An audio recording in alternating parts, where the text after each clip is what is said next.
iHeart Art is proudly brought to you by ArtShed Online. For art supplies of all kinds at great prices, visit Australia's #1 art supplier at artshedonline.com.au.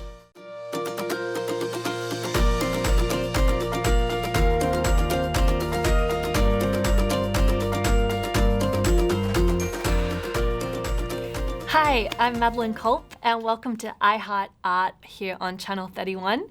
I'm very excited to spend this time with you doing some art that I hope we both heart. There's no promises. But I do ink on paper, pretty simple, straightforward sort of stuff. I use a variety of pens, depending on the needs that I require. Mostly, I don't know, depending on the paper and how absorbent it is, I would normally start on one of these sort of pens, which is a 0.3.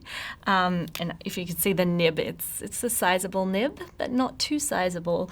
So then you can get a bit of detail. I do like doing a lot of details, so the other ones that I like to use is a really small one, which is 0.1. You can get smaller, but yeah, it just gets harder the smaller it gets. But I also like to have on hand 0.5, which again is thicker, and then the almighty 1.0. That's beautiful to get a really thick outline, which I like to do at the end of my drawings, and it kind of almost feels like sealing them off, locking them in. Most of the time I do just deal with like black and the white of the paper. Sometimes I'll use color, but I do like playing with contrast. So yeah, black on white and how that pops. I hear that newborn babies like that too, so keeping it youthful. Today, in this episode, I'm going to be drawing a Major Mitchell Cockatoo, which is not a galah. You'll notice that a galah will have the grey on the wings, whereas the Major Mitchell, it will have white wings and the sulphur crest like a white cockatoo would, only it's a deliciously fluffy pink all through its body. It's very on trend, millennial pink. It's been doing it for a long time. It just really wants to make me pat it, but I know I can't, one day maybe. And they live pretty widely in Australia, yet I've never seen one. So tweet in if that's an option, if you've seen a Major Mitchell.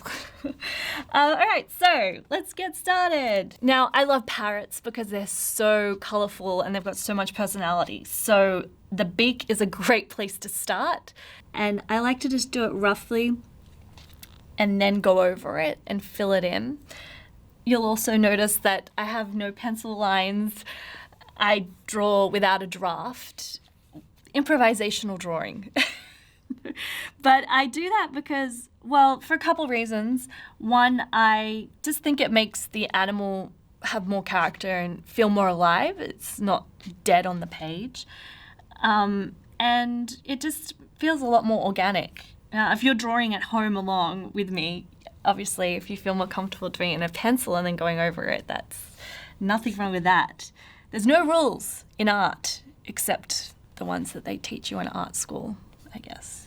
So anyway, I'm going to just continue by just giving this beak a little bit more definition and having it as my main starting point for the piece.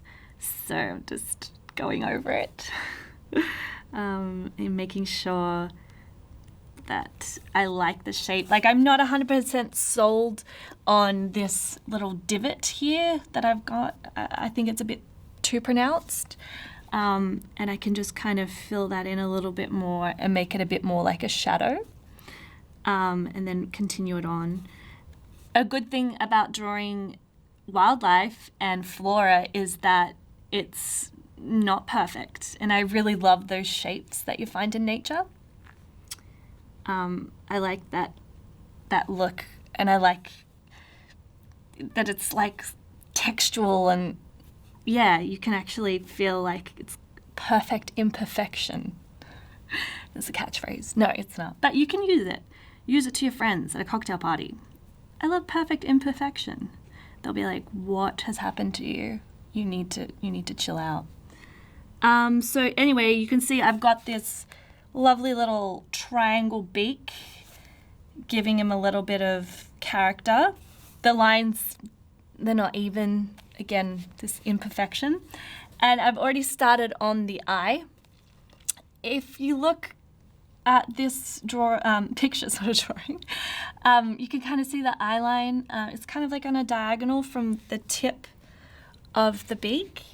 So I'm just roughly trying to get that right. And the eye is really important to me.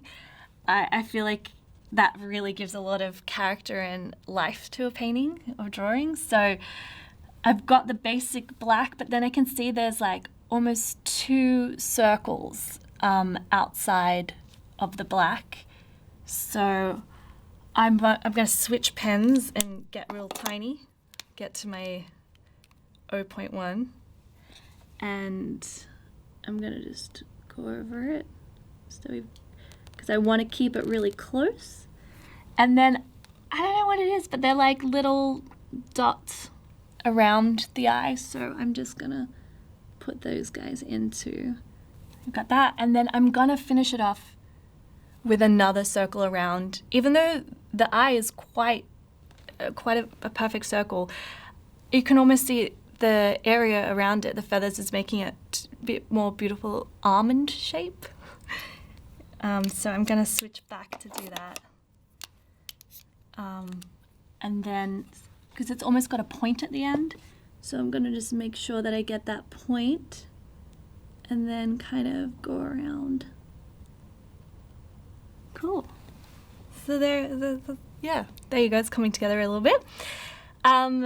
Next, I'll just kind of do what part of the animal that I feel like doing. So what I might do is this little spiky feather section. So the nostril is about here. So I would do a little black thing for the nostril. And then these little spikes, I would interpret them with the 0.1 and do some spikes with them, little triangles. And I'm going to keep doing these little spiky bits while we break. So we'll be back in a little bit for more I Heart Art with Madeleine Culp.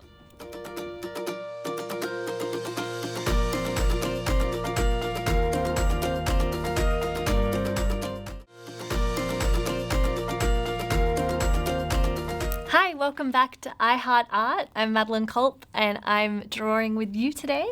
I'm doing a Major Mitchell Cockatoo. We've already done the beak and the little spiky feathers around the beak. And now I was going to concentrate on the beautiful crest here, those feathers, and get that right, because that's the most identifiable part of the Major Mitchell, I think. So when I'm looking at the picture, I can see that I've got this little run of beautiful fluffy pink feathers before we get into the long crest. So I want to make sure that I have that space devoted. I look at the texture of the feathers and interpret it, I guess, in a 2D way. So I'm going to do them like little round pieces, so little ovals here. I normally mostly draw Australian natives. They're just so interesting, especially parrots. They've got so much character. And the Major Mitchell, I found out, like some other birds, when they raise young, they actually do it 50-50, men and the women. They take turns sitting on the egg, warming it up, take turns getting stuff for the nest. It's not a bad system they have there. So I think I put this little dot here before because I just thought that looks roughly about the point when I can start concentrating on the crest. The thing with feathers is they're so textured, and because I play with the contrast and the flatness, it's just kind of looking at the picture using in sections and deciding what kind of shape it is. So these ones will be the ones at the top that have just the pink, but you can see that it starts to go into this sulfur crested feathers further down. So if I just finish this little fella off, I am going to draw the middle of the feather that I can see as like a line up, like almost like you would for a leaf. They have that vein. So I'm going to make sure that I have that going. Sometimes it's good to turn your whole hand when you're doing a corner. That's what my Year 10 art teacher told me. And then I'm going to try to draw the individual little feather bits. So you could swap to a 0.1 if you wanted. This is not a good position for posture, I understand. But I like to get really close in there so I can see what I'm doing. So this will be the orange, these little strokes. And then for the yellow, what I'm going to do is do it as a solid black, so that contrast really pops. So for this first one, when I'm looking here, I can't really see much of the orange on the right-hand side. So if I can't see it, I'm not going to do it. So I will just do, again, like a little oval, that just stick to one side, and maybe just do a touch on the right-hand side and color it in. Color it in. It's really nice to color in pure black, I find. I don't know. Some animals that are just black and white, like I like drawing a magpie, it's good to just keep it simple with the black and the white and not so much detail. But with this guy, I do a lot of detail because he's got so many fluffy feathers. So we've done that, and then I'm going to continue on these little lines, thinking about nothing, which is lovely. Just thinking about patterns and repetition, and I'm just going to continue this up a little bit so that it still represents the orange color, that burnt orange. So pretty. And finish this off about the first one. Feather, you can see it goes relatively high, so I might actually carry it on a little bit more and just finish it up here. Cool. And so that's the first crest, and I'm going to continue it on onwards. Normally when I'm doing this by myself, I'm listening to a podcast or half watching some vaguely entertaining show on TV. But this is a lot more social than how I normally draw. So this one, I'll follow up and do a little bit more of a droop again, but kind of have this one fall into the other one. And then come back down and then repeat. So while I keep repeating this process, we might go to a little break. But do be sure to come back and join us on iHeartArt for the rest of the Major Mitchell.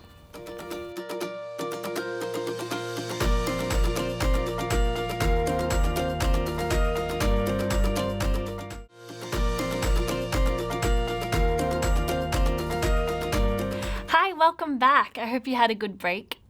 This is iHeartArt on Channel 31. And I was a little bit busy on my break.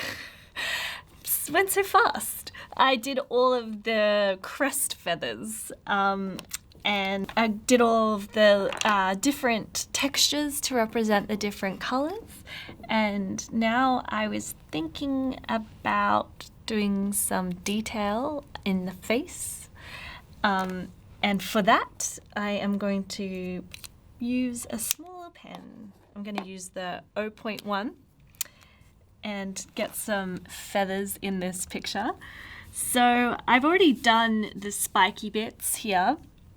So I'm going to just like puff it out because I'm looking at the really cloudy, pinky, puffy feathers, and I want to get a bit of movement in the photo and the drawing, so get the idea of sweeping the feathers around. So these ones are upright, but then I'm going to kind of get them a little bit more slanted. And that way it can look like it's all kind of moving in the patterns that it does. You can see there's some lines from the eye, and they kind of go like this. So if I do some of these, gives a bit more of a idea of sweeping. And then you can kind of see from the eye, the corner here, that there is some sweeping like downwards as well. So to do that, I will just do this. And I like that the texture of the tiny little feathers, they are like thinner than the other ones. So I like to make sure that that's pronounced. And just the repetition will convey that it's all full. It's a full feathered friend or foe, depending. Major Mitchell Cockatoos are omnivores, so they'll get you if you're a plant or a little insect. They mostly eat seeds and things, but apparently also insect larvae. Just a little fun fact for you there about the Major Mitchell. Say at the next trivia night, they're like, what do a Major Mitchell eat? And you can be like, both. Omnivorous. So that would go like this way. And then the bit around the beak is kind of angling back the other way, I think. So I might start by doing a few like this down. And these really tiny ones, there's really fine little feathers around the eye particularly. I'm going to represent them as little squiggles. Just tiny little squiggles because they're so fine. And then that also, if I make sure that the direction is following the same pattern, you can really emphasize how the feathers look. And a lot of that. So this is when you really start to break your back a little if you're drawing along at home. So it goes down like this and like this. So they're the basic kind of fill-ins that I'll do for the feathers in the head. I'll expand them as they get outwards, and her plumage gets just so proud. Again, just continuing, should say, on the movement. So I guess it's pretty obvious at this point that the pink in the Major Mitchell I'm representing by just white, and all the other colours that are in there I'm representing with a little bit more texture. So if we move down to the wings, they're white, not grey like a galah. And when I look close, what I see is just, again, a lot of the different feathers all bundled in there. So I'm going to try and represent a bit of that feeling of all the different feathers by just using some different shapes. And because it's a bigger area, I'm going to switch to 0.3 again, Old Faithful, as I like to call it. And I'm going to try and capture the movement of the wings, which is kind of facing downwards. I think that's what I'd say. Very technical. I need to have a zoologist sidekick. They can tell me, you are not using scientific words there. So now I need to just really fill in the head. I think for the body, I'm going to keep it sparse, because when I'm looking at the picture, I'm seeing little details, but not too much. So I think I might keep that empty, and then that might contrast nicely with all the other fine detail. And with the head, I just really want to concentrate on getting a feel for the movement in the feathers. The main reason I like drawing animals is that I just love animals and I think they have so much character. So my main purpose is just to capture that character rather than, it being 100% accurate. But it's the feeling, and it's just like, I don't know, every animal has its own personality. So I'm going to do these little feathers and just trying to keep that movement moving like down his face. He is a little bit of a blockhead, I have to admit, because I don't do a draft. All of my drawings look really different. You can see that it looks different to the first drawing I did a couple of days ago. But I kind of didn't like his blockheadness, but now I think it's kind of cute. It's like he's a blockhead and he's owning it. More power to him, I'm really trying to define this last little bit here and how the two feathers kind of meet with a gap in the middle. So again, I'm working in such a two-dimensional space. It's kind of hard other than showing the feathers go in different directions. Yeah, and this is when you can just relax and just repeat the shapes over and over. Say goodbye to the outside world because you get sucked into this. Maybe it's good if you're not very good at meditating like me, but people tell you, you gotta meditate. This is a way of meditating in a way. Active meditating. Just turn your brain off, follow the patterns, really relish looking at the shapes. And I'll be here for a very while. Oh, it's alright. It's okay. You see 31. We can afford this. Just all day.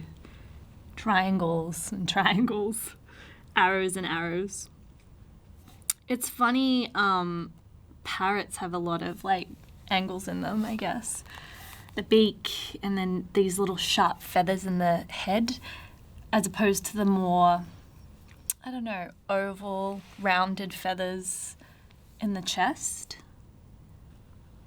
They always look very smart, though, I think. Like they dressed up for the occasion of being alive.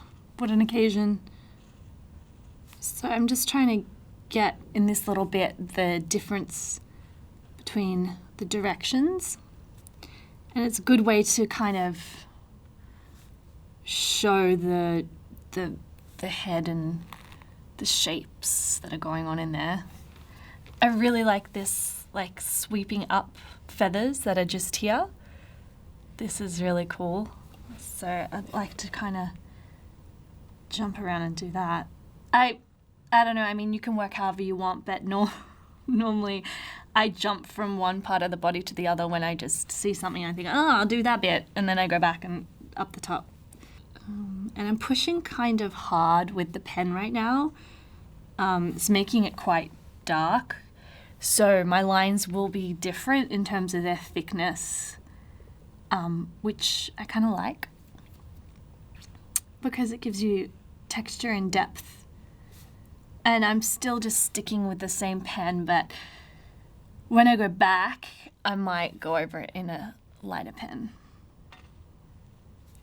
So we'll just keep applying. Now, with the chest part, because I did want to keep it sparse, I've just tried to capture these little lines here that you can see running through her chest. So I interpreted it 2D as this. And I've tried to have a bit of curve in them. Yeah, so it's like coming from the same place and kind of representing maybe one or two rather than having to draw all of them, as is my norm. And down the very bottom, I've got these bigger feathers, and I've got the vein, or whatever it's called, it's not a vein, but you know what I mean, running down it, and then I'm gonna make some texture off Well, I don't think I'm going to get this finished in time for this episode. Sorry about that. There's too many little lines I have to draw in. So I'm going to finish that in my own time. But thank you so much for hanging out with me and Major over here.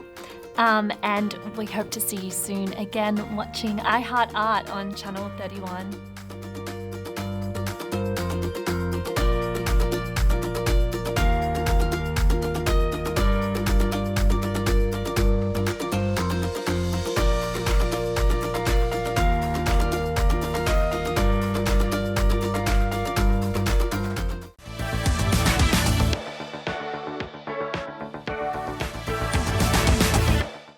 I Heart Art is proudly brought to you by ArtShed Online. For art supplies of all kinds at great prices, visit Australia's #1 art supplier at artshedonline.com.au.